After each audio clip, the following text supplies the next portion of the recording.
So I have something to talk about today that kind of annoyed me. See, I was at Books-A-Million today. Books-A-Million, as the name implies, is a bookstore.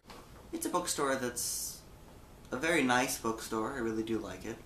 I found myself in the religion section, and there was a section devoted to kids' religion, so I just kind of wandered over to see what I could find. And I found a Bible entitled Candle Bible for Toddlers. It has a very bright and colorful cover, and obviously is devoted to catch the eye, so I picked it up and decided to look through it and see what I could find. So I flipped through it a few times, looked around at the different stories, and then I decided to look at the Cain and Abel section. Now, this book was for toddlers, so I wasn't really expecting there to be a section on Cain and Abel, considering the storyline, and there wasn't. There was something much worse. I flipped through the Adam and Eve section, and it was the usual toned down for toddlers kind of thing.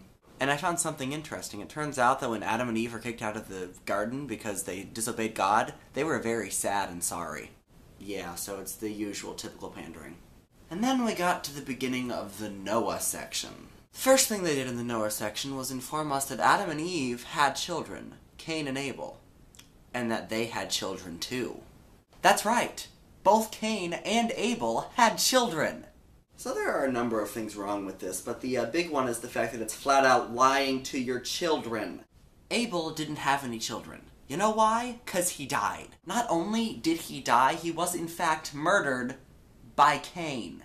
I'm not necessarily saying they should have Cain and Abel's story in a book for toddlers. What I'm saying is that they can't just lie to toddlers and act like it's okay. Cain and Abel's story is not a happy one. It's not supposed to be. You're not going to be able to find something to make it nice and cheerful for the small children. It's not going to work. So just don't bring them up.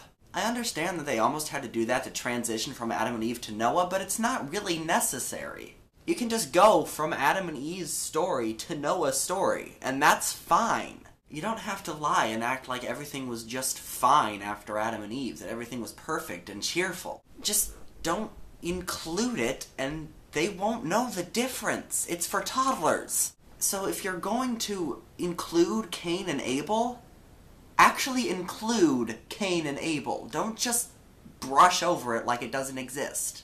And that's what annoyed me today. I certainly hope you didn't mind this little rant that I just went on. And I will see you next time. Doodles. And I found a copy of the Children's Bible for Toddler. No, the Children's Bible for Toddlers. It was written by children.